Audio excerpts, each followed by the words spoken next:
గన్నవరం గరంగరంగా మారుతోందా? Sitting MLA versus TDP అభ్యర్థి మధ్య టఫ్ ఫైట్ తప్పదా? హ్యాట్రిక్ విజయాలపై వల్లభనేని కన్నేస్తే చెక్ పెట్టాలని యార్లగడ్డ వ్యూహాలు సిద్ధం చేస్తున్నారా? మాటల తూటాలు పేల్చుకుంటున్న వైసీపీ టీడీపీ అభ్యర్థుల బలాబలాలేంటి? టీడీపీ కంచుకోటలో వైసీపీ పాగా వేస్తుందా? పుచ్చలపల్లి సుందరయ్య రికార్డు బద్దలవుతుందా? ప్రతి ఎన్నికల్లో అక్కడ విజయం ప్రధాన రాజకీయ పార్టీలకు ప్రెస్టీజ్ ఇష్యూగా మారిపోయిందా? నాడు కమ్యూనిస్టులకు కంచుకోటైతే నేడు అడ్డాగా మార్చుకుందెవరు? వరుసగా 2 సార్లు గెలిచిన సిట్టింగ్ ఎమ్మెల్యే మూడో విజయంపై కన్నేశారా? తొలిసారి అసెంబ్లీలో అడుగు పెట్టాలన్న లక్ష్యంతో ప్రతిపక్ష నేత వ్యూహాలు రచిస్తున్నారా? గన్నవరం ఈ నియోజకవర్గం గురించి ప్రత్యేకంగా చెప్పాల్సిన అవసరం లేదు. ఇక్కడ రాజకీయాలు ఎప్పుడూ గరంగా ఉంటాయి. అంతర్జాతీయ విమానాశ్రయం ఉన్న గన్నవరం నియోజకవర్గం బెజవాడ సిటీకి, ఏలూరుకు మధ్యలో ఉంది.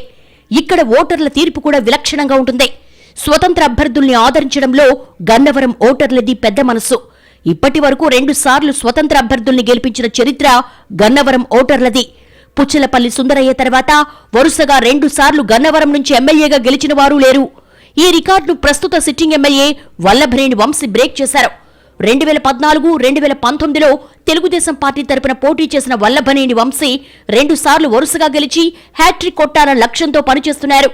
రాష్ట్ర విభజన తర్వాత జరిగిన 2014 ఎన్నికల్లో వంశీ తొలిసారి ఎమ్మెల్యేగా గెలిచారు. వైసీపీకి చావోరేవో తేల్చుకోవాల్సిన 2019 ఎన్నికల్లో కూడా వంశీ ఇక్కడి నుంచి గెలిచారు. వైసీపీ అభ్యర్థి యార్లగడ్డ వెంకట్రావుపై వంశీ 838 ఓట్ల మెజార్టీతో గెలిచారు.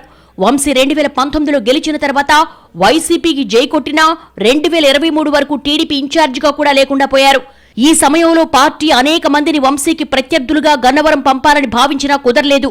2023లో యార్లగడ్డ వెంకట్రావు వైసీపీ నుంచి టీడీపీలో చేరే వరకు గన్నవరంలో టీడీపీకి బలమైన నాయకుడు దొరకలేదు.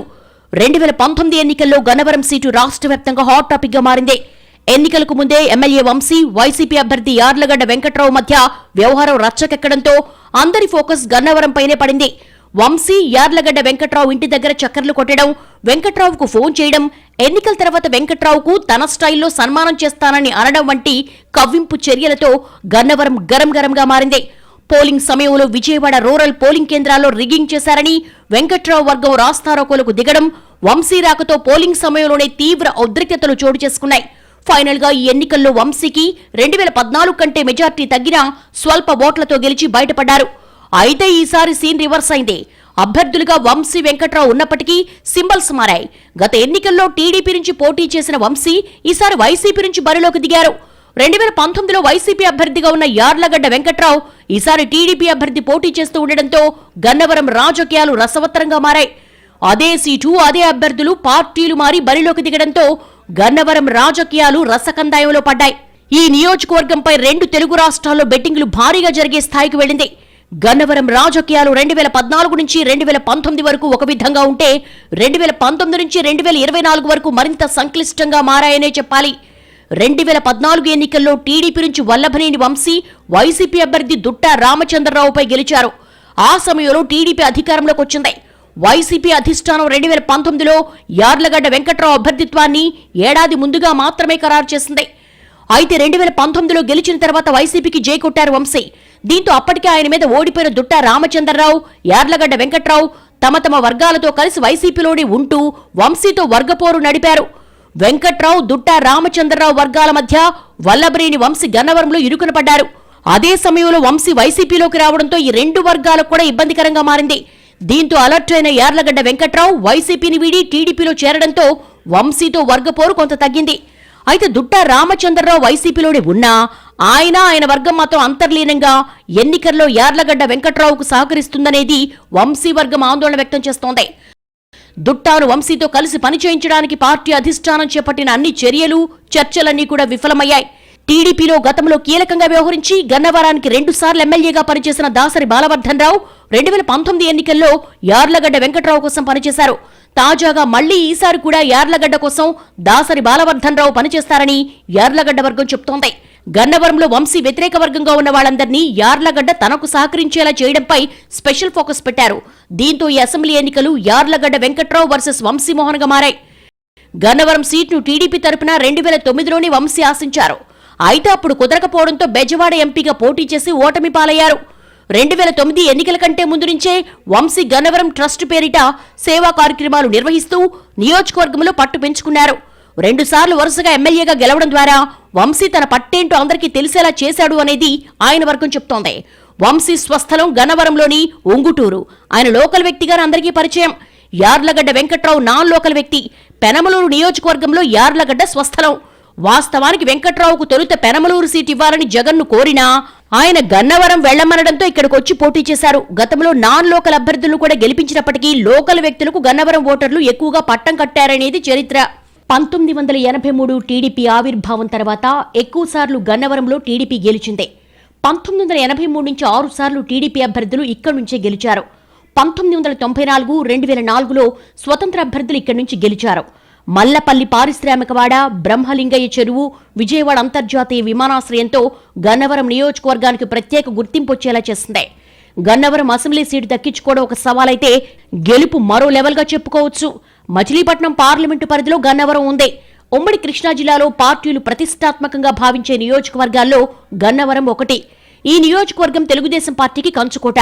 పుచ్చలపల్లి సుందరయ్య వంటి కమ్యూనిస్టు యోధులు ఇక్కడి నుంచి శాసనసభకు ఎన్నికయ్యారు. గన్నవరం నియోజకవర్గం ఓటర్ల సంఖ్య పరంగా కూడా పెద్దది.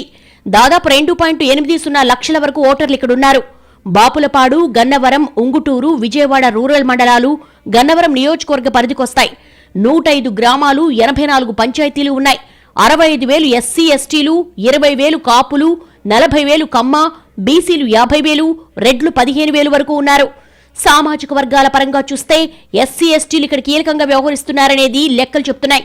కమ్మ సామాజిక వర్గం ఓట్లు కూడా ఇక్కడ ప్రభావం చూపిస్తాయనేది గతంలో వచ్చిన ఫలితాలు బట్టి చెప్పుకోవచ్చు. టీడీపీ మొదటి నుంచి ఇక్కడ కమ్మ సామాజిక వర్గానికి చెందిన వారికే టికెట్లు ఇస్తోంది. గత ఎన్నికల్లో వైసీపీ కూడా కమ్మవారికే టికెట్ ఇచ్చినా ఓటమి తప్పలేదు. ఈసారి కూడా వైసీపీ కమ్మ సామాజిక వర్గానికే టికెట్ ఇచ్చింది. గన్నవరంలో గత ఎన్నికల నుంచి 2 పార్టీల తరపున కమ్మ సామాజిక వర్గానికి చెందిన వారే పోటీ చేశారు. దీంతో ఫైట్ హోరాహోరీగా మారింది. 1955, 62, 78 3 సార్లు పుచ్చలపల్లి సుందరయ్య గన్నవరం నుంచి గెలిచారు. టీడీపీ నుంచి దాసరి బాలవర్ధనరావు 2 సార్లు, వల్లభనేని వంశీ 2 సార్లు ఇక్కడి నుంచి ఎన్నికయ్యారు. 1994లో గద్దె రామ్మోహన్, 2004లో ముద్రపోయిన వెంకటేశ్వరరావు ఇద్దరిని స్వతంత్ర అభ్యర్థులుగా పోటీ చేస్తే గన్నవరం ప్రజలు గెలిపించారు. గన్నవరం నియోజకవర్గం ఏర్పడిన సమయంలో ప్రధాన పోటీ కాంగ్రెస్ కమ్యూనిస్టుల మధ్య ఉండేది. టీడీపీ ఆవిర్భావం నుంచి టీడీపీ కాంగ్రెస్ల మధ్య వార్ జరిగింది. ఇప్పుడు ఆ పోటీ వైసీపీ టీడీపీ మధ్య నడుస్తోంది. వైసీపీ ఇప్పటి వరకు ఇక్కడ గెలవలేదు. దీంతో ఈసారి ఖచ్చితంగా గెలవాలనే పట్టుదలతో వైసీపీ ఉంది. 2009 నుంచి 2019 వరకు ఇక్కడ వరుసగా టీడీపీనే గెలుస్తూ వస్తోంది. గత ఎన్నికలతో ఈసారి జరగబోయే ఎన్నికలను పోలిస్తే గన్నవరం రాజకీయ ముఖ చిత్రం పూర్తిగా మారిపోయింది. ఇన్నాళ్లు గన్నవరంలో జరిగిన ఎన్నికలు పార్టీల మధ్య జరిగితే ఈసారి ఎన్నికలు వ్యక్తుల మధ్య వ్యక్తిగత పోరుగా మారింది. ఇందుకు ప్రధాన కారణం గత ఎన్నికల్లో పోటీ చేసిన ప్రధాన అభ్యర్థులు వల్లభనేని వంశీ, యార్లగడ్డ వెంకట్రావు ఈసారి పార్టీలు మారి బరిలోకి దిగడమే. గత ఎన్నికల్లో టీడీపీ నుంచి వంశీ పోటీ చేయగా యార్లగడ్డ వెంకట్రావు వైసీపీ నుంచి పోటీ చేశారు. వంశీ 838 ఓట్ల తేడాతో వెంకట్రావుపై స్వల్ప మెజార్టీతో గెలిచారు. ఆ తర్వాత వంశీ వైసీపీకి జైకొట్టారు. వంశీతో కలిసి పనిచేయలేనని చెప్పిన వెంకట్రావు టీడీపీలో చేరి అభ్యర్థిగా మారారు. దీంతో ఈసారి వైసీపీ నుంచి సిట్టింగ్ ఎమ్మెల్యే వంశీ పోటీ చేస్తుంటే టీడీపీ నుంచి కూటమి అభ్యర్థిగా యార్లగడ్డ వెంకట్రావు పోటీ చేస్తున్నారు. 2019 ఎన్నికల సమయంలోని వంశీ వెంకట్రావుల మధ్య వ్యవహారం రాష్ట్ర వ్యాప్తంగా చర్చనీయాంశమైంది. వ్యక్తిగత దూషణలు, రాజకీయ కవింపు చర్యలు, ధర్నాలు, రాస్తారోకోలతో గన్నవరం పోలింగ్ మూసే వరకు అట్టుడికిందే. దీంతో ఇప్పుడు ఇది సమస్యాత్మక నియోజకవర్గంగా మారిందని చెప్పుకోవచ్చు. ఈసారి జరిగే ఎన్నికల్లో గన్నవరం మరింత సెన్సిటివ్ గా మారిందని నిఘా వర్గాలు ఇప్పటికే గుర్తించినట్టుగా తెలుస్తోంది. వరుసగా 2 సార్లు గెలవడం, ఏళ్ల క్రితం నుంచి నియోజకవర్గంలో పరిచయాలు, సేవా కార్యక్రమాలు చేయడం వల్లభనేని వంశీకి ప్లస్ పాయింట్స్. గెలిచిన 2 సార్లు అధికార పార్టీలో ఉండడంతో వీలైనంత వరకు నియోజకవర్గాల్లో సమస్యలు పరిష్కరించడం వంశీకి కలిసొచ్చే అంశాలు. టీడీపీ నుంచి వైసీపీలోకి వెళ్లిన వంశీ తన వర్గాన్ని కూడా అలాగే కాపాడుకున్నారు. ఎన్నికల్లో పోల్ మేనేజ్మెంట్ చేయడంలో వంశీ దిట్ట కావడంతో ఆయన ఖచ్చితంగా హ్యాట్రిక్ కొడతారు అనేది ఆయన వర్గం ధీమా వ్యక్తం చేస్తోంది. ప్రభుత్వం చేపట్టిన సంక్షేమ పథకాలతో పాటు వ్యక్తిగత ఇమేజ్ కలిసొస్తుందని వంశీ భావిస్తున్నారు. వరుసగా 3 సార్లు ఇక్కడి నుంచి టీడీపీ గెలిచిందే. టీడీపీకి కంచుకోటగా ఉన్న గన్నవరంలో వంశీ పార్టీ మారడం ఆయనకు మైనస్ అని పొలిటికల్ సర్కిల్స్ లో చర్చ జరుగుతోంది. గన్నవరం టీడీపీ కార్యాలయంపై దాడి కూడా వంశీకి ఇబ్బందిగా మారిందని అంటున్నారు. కంచుకోటలో వంశీ గత ఎన్నికల్లో 838 ఓట్ల మెజార్టీతో మాత్రమే బయటపడ్డారు. టీడీపీ నుంచి కూటమి అభ్యర్థిగా ఉన్న యార్లగడ్డ వెంకట్రావు కూడా గెలుపుపై ధీమాగా ఉన్నారు. గత ఎన్నికల్లో స్వల్ప ఓట్ల తేడాతో ఓటమి పాలైనా ఈసారి ఖచ్చితంగా తనకు విజయం దక్కుతుందని వెంకట్రావు నమ్మకంగా ఉన్నారు. వైసీపీలో ఓడిన తర్వాత తనకు పార్టీలో జరిగిన ఇబ్బందులు, ఓటమి వల్ల వచ్చిన సింపతి కలిసొస్తాయని భావిస్తున్నారు.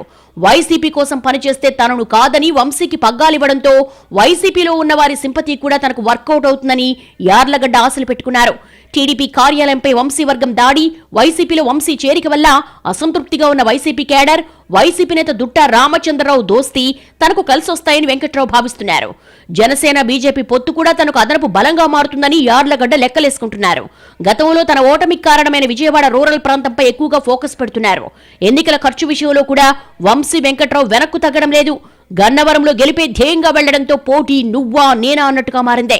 గన్నవరంలో వంశీ గెలిస్తే ఎమ్మెల్యేగా ఆయనకు హ్యాట్రిక్ అవుతుందని, యార్లగడ్డ గెలిస్తే రాష్ట్ర విభజన తర్వాత టీడీపీ హ్యాట్రిక్ విజయం నమోదు చేస్తుందని విశ్లేషకులు చెప్తున్నారు.